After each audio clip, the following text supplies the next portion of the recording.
Hello, everybody. It's CJ Miller. I'm in Shreveport, Louisiana, across the Red River from beautiful Bossier City, Louisiana, which I'm looking at. And I'm in this very bright room and not wearing shades or anything like that. And it's because I'm sitting here in front of uh, my makeshift workstation at a dinner table where I have, yeah, the laptop is open. And you guys, some of you young people might actually work on a tablet or something like that. I don't know what y'all call your devices. Just device. I've got my device open, uh, where I'm working with my book that I'm working on. So that's what I'm going to be doing. Uh, I was like, uh, time to get to work. And I'm enjoying this. If I can tell you for sure how many, what this is going to be completely, it would be an amazement to me. Um, I have comprised so many pieces that are going into this work. Okay, uh, that honestly, uh, I don't. The way that it's shaping up is kind of a surprise to me. Uh, it's somewhat cathartic, whereas it's a collection of just poems and things like that I've written all my entire life, and the ones that I felt were really really good are the ones that stayed with me. Uh, and so some of them are that I've saved in like an online repository. But then some of them are just basically that's great, but that's not where they were written, and that's not what they're there for. So and once I get them in this book, I'm going to go back into the repository. I'm going to delete. Uh, Probably, unless it's like a rough draft or something like that. But anything that looks like too close to what I'm publishing, I'm gonna delete that. So that this will be available when it's done for YouTube. But uh, just to give you, I don't know if I've ever. I think I've told people in my YouTube uh, channel about uh, where I use the repository for my short writings. Um, but hold on. These guys are great. It's hellopoetry.com. If you love poetry, just go there and read it. And if they ask you to pay a fee, it's kind of worth it. The only problem is why I decided to go ahead and do a self publication. I was like, why should I write work, publish it, and then an online, like this, basically. Why should someone else get paid for the work that I write while I'm not getting paid? So let me go ahead and get in there and just do this first book that I knew when I started writing that the first thing I was going to do was going to be a book of poems. Actually, at first I thought it was going to be a collection of short stories. Then I really got into writing poetry, and so I decided my first book was going to be uh, abstract poetry. And then the second book is going to be more or less the short story anthology thing. But I haven't, yeah, I've got those stories, but I don't have the complete format on that. And then the first novel that I want, actually, there are two or three uh, novels that at the time that I want to put them together. Um, any of them could be completed first. That's the kind of thing that you kind of sort of have to uh, feel out. That's going to be a couple of years ahead from now. Let's see. But yeah, my poems. I've got like two. Like just show you. Like uh, literally, I've got 241 poems. Now, a couple of these are like uh, copies, and and all of it is all of it's just working. They're not completed, you know. Uh, some of them were song lyrics, and so they're not viable. They're not really meant to be in a collection like this. But yeah, this is I've been using that site, Hello Poetry, for one, two, uh, about nine. Has it been that long? 8 or 9 years? Good.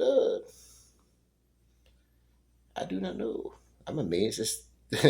At this case, I'm amazed that this thing is still open, and I better get my ass in here and get this stuff written. So in this book, okay. Um, I'm gonna have to start working cues because I've gotten so far into where I am that I forget which writings have I used. So which ones have I included so far? You like I'm just having such a fun time with this. In just a moment, I'm gonna like in this video, and I'm gonna like really focus. This little video here was just kind of like to psych myself into getting into work mode. Sometimes when I have found that to be a benefit. Like I like this channel primarily is for about me talking about the what I love about downtown Shreveport and the surrounding areas and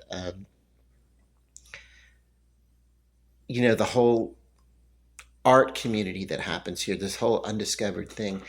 We had, and I can say this with certainty.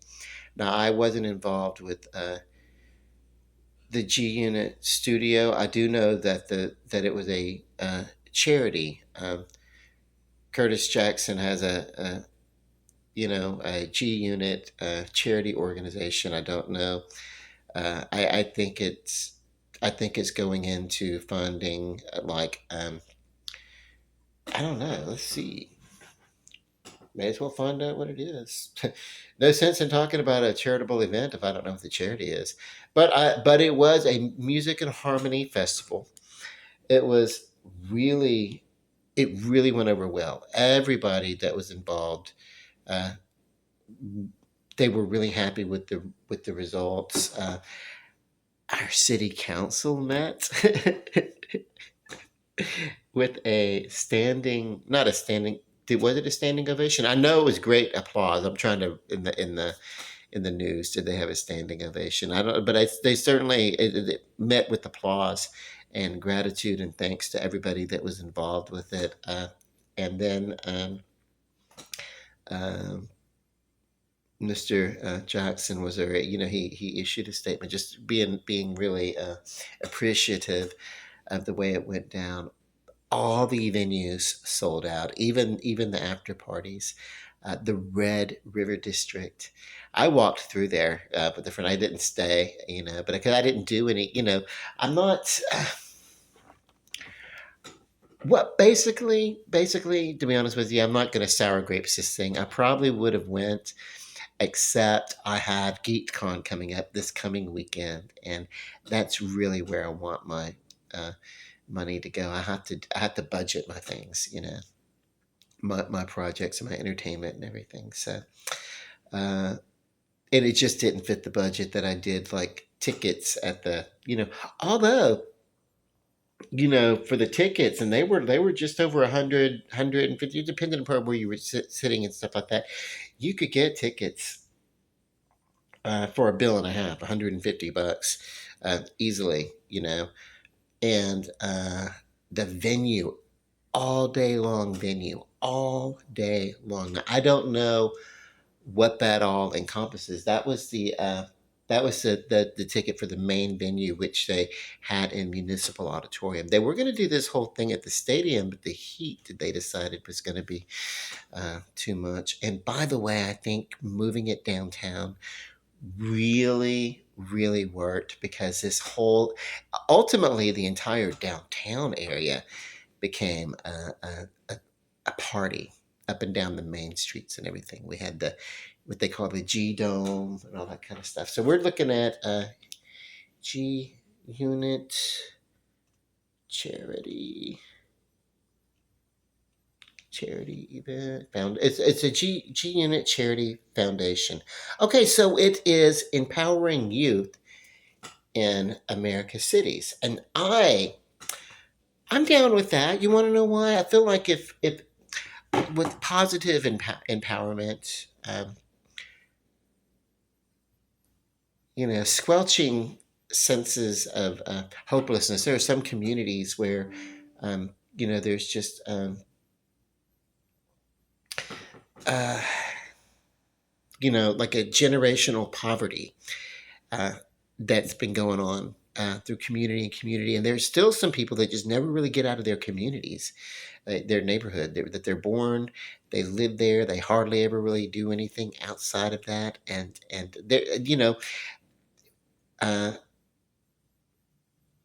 the segregation still happens, but it's more of a financial segregation today than it is a racial segregation. I think most people have like we kind of understand. Oh, by the way, some of those little petty bigotries and things like that that they used to separate us with.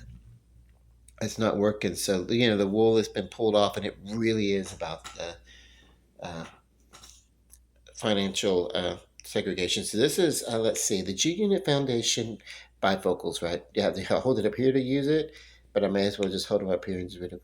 So anyway, G Unity Foundation empowers youth to develop the confidence, tools, and knowledge they need to excel at life.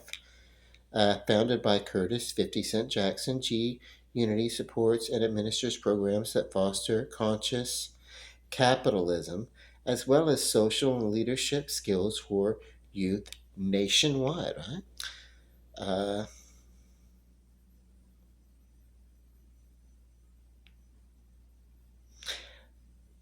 and now we have this guy here, and he's calling our town home. At least one of his homes. I don't. A guy like that probably like.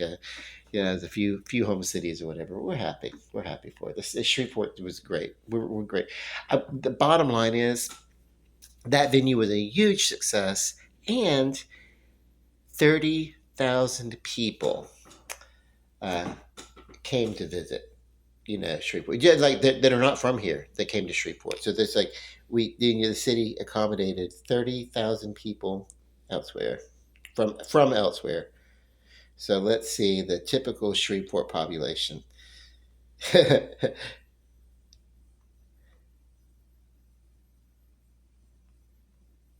is at one point they were saying, oh, it was going to like double. I don't think it doubled the population. Our typical population is 180,000 and a couple of hundred as of 2022. And so, but we 30,000 people coming here, and they all partied downtown. Let me just show you. But y'all don't know. I mean, it's a lovely downtown, but it is not the biggest area in the world to be having something, like that. But it really went over well. So that's downtown. Right here is right on the other side of my street. That's the G Unit Studio. There were events happening there, after parties, things like that. There were things going on over at the Municipal Auditorium, which is just on the other side of just the other side of that park, where there's a park right behind everything. It's everything's within walking distance and everything. And I would have loved to have participated in some of it, and I did participate in some of it. Some of the events were open. Sunday, I didn't. I was doing other stuff and I wasn't downtown. But there was a great, giant, huge like event at Festival Plaza for family and for youth. And it was like, wow, this is cool. This is not just a party. This is like a whole, real family event. And the harmony part definitely was there. I feel it. The whole city right now is coasting on that. And Shreveport is known for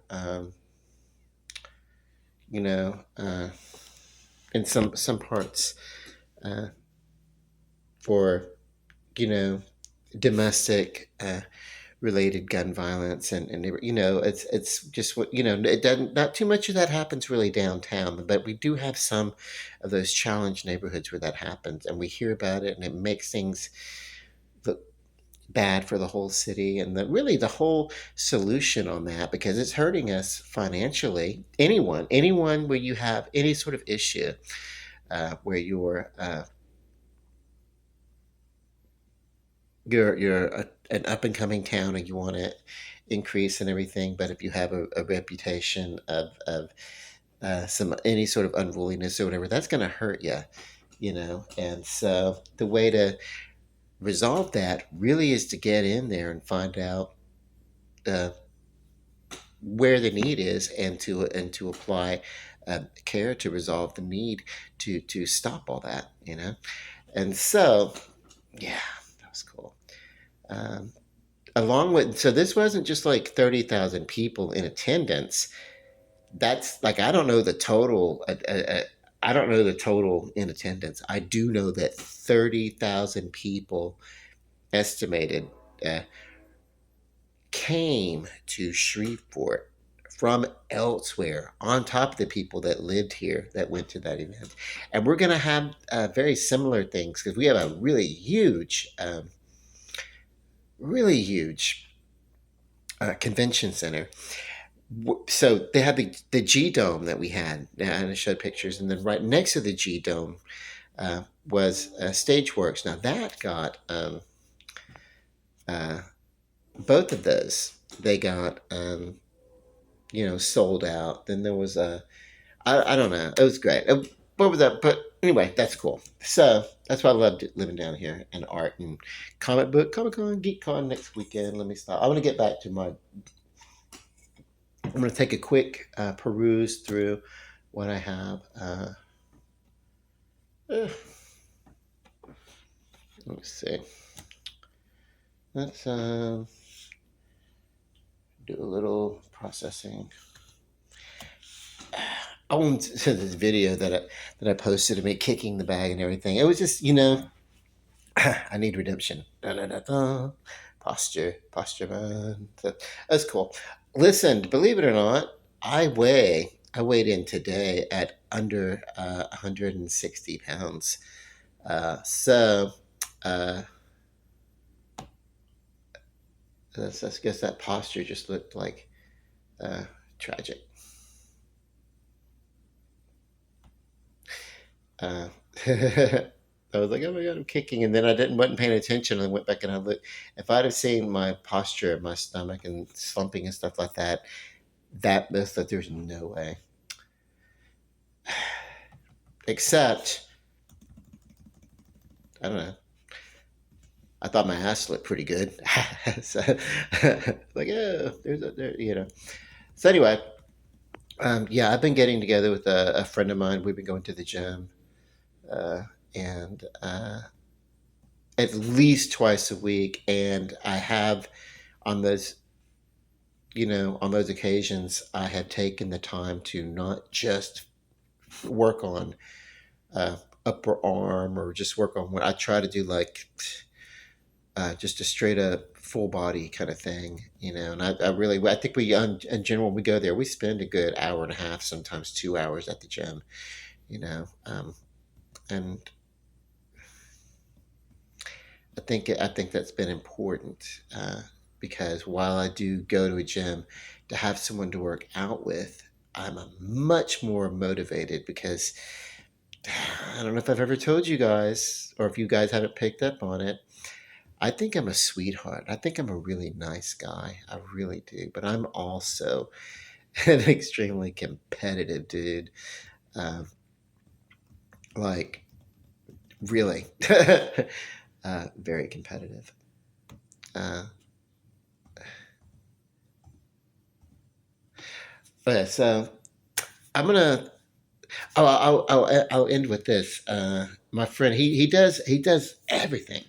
So he took me riding with him. I guess on Sunday we did. because we wanted to go look at some things, some raw materials. Um, um, he is going to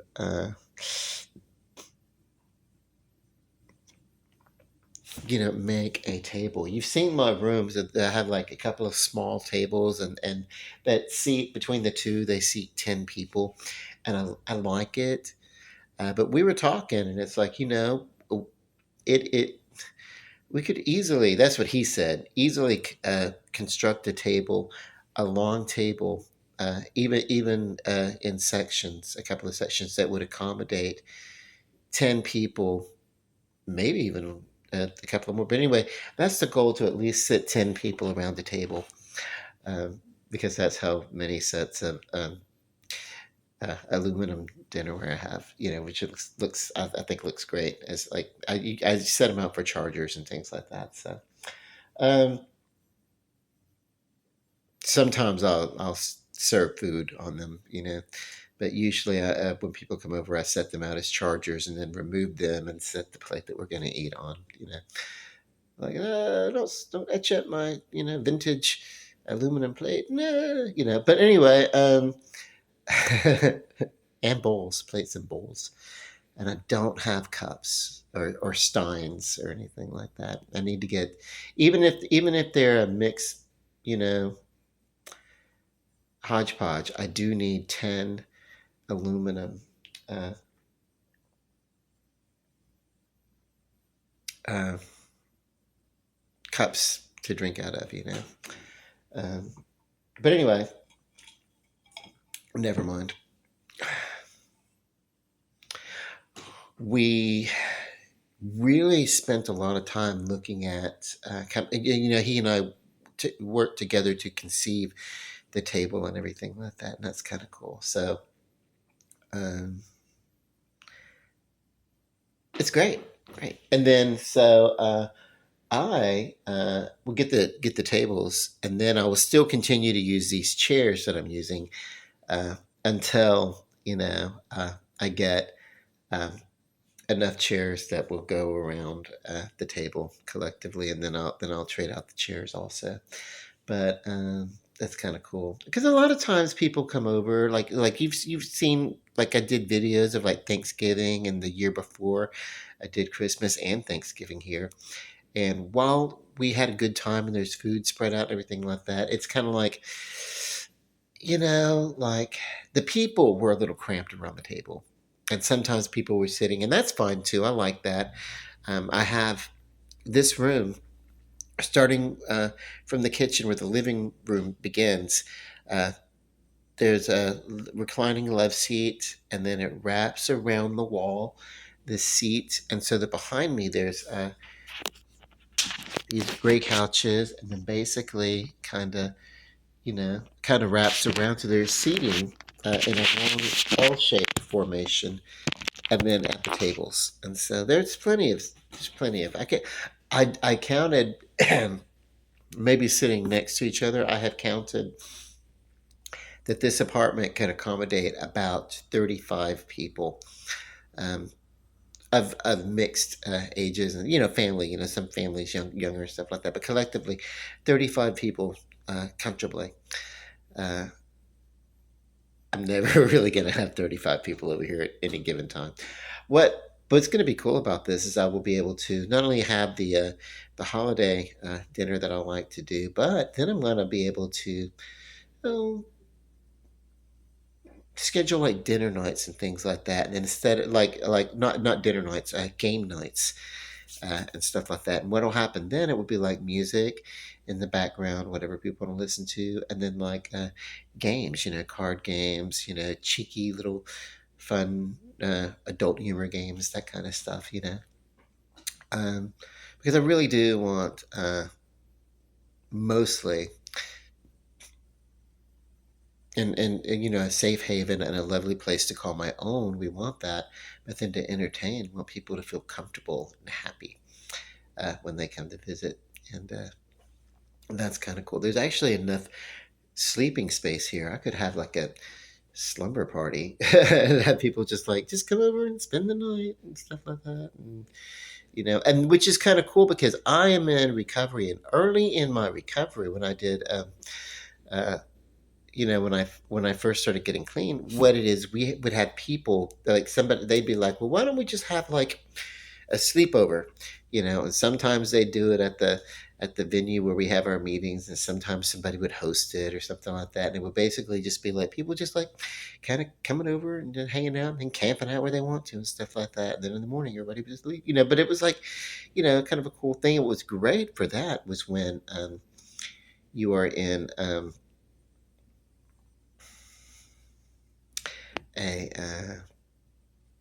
halfway house, or three-quarter way house is what we call it, or a sober living or something like that. And you maybe want to kind of break out and get a change from that environment. And we have people that would do things like that, kind of host at the house or something like that. And it's like, you know, kind of gives you a break, a little, geez, cool. This feels nice. It gives a sense of fun and enjoyment, which is so important to anyone who's in the recovery community. You get past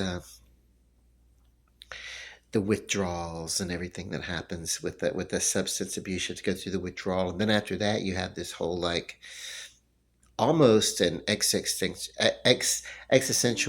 crisis as to who am I? If I'm not going to be this, then who am I? And then how once I get a sense of who I am, how do I relate to other people? You know, it's almost like I don't know. It's like a physical exercise in the Dewey Decimal System, which was constructed, by the way, uh, by librarians in the way that, like a caveman, when he came into awareness, and the first question is, "What or who am I?" And then you start to relate to your environment and other people. So you get into your philosophies and religions and stuff like that. And then you get into your sciences and stuff. But your first initial thing is, who am I? And your second initial thing is, who the hell are you? And how do we, So that's what early recovery, when you really carve off that old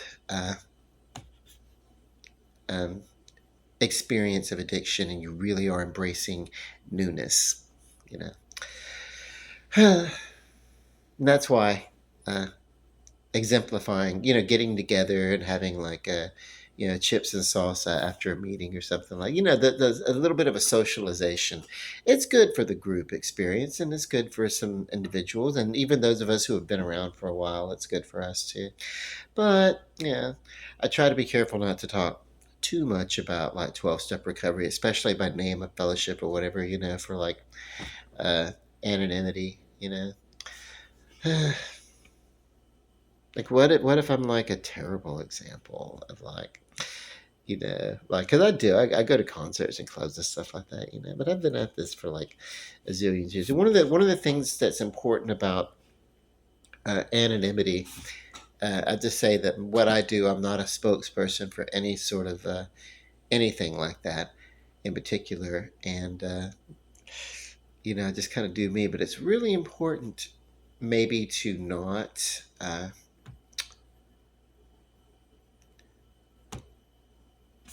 publicize it too much. It's the higher profile the person is.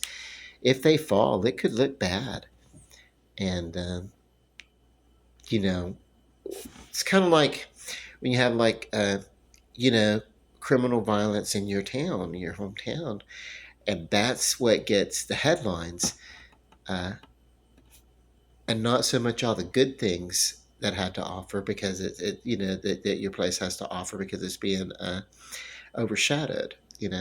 Well, so yeah, you have like someone who's higher profile, and they like uh, you know decide to wig out or something like that or whatever. Then it's like, oh my god, that makes everybody look bad. So that's why it's really good to be uh, socially uh, anonymous, as well as individually anonymous and things like that. And of course, here I am talking about it, but it's just a fact of my life. But at least when I talk about it, I really try not to uh, yeah, get into the gossipy, and I try not to promote this fellowship, that fellowship, this and that, or whatever. Okay, I love you guys, really, truly. Peace. God bless. Love and light. Good night.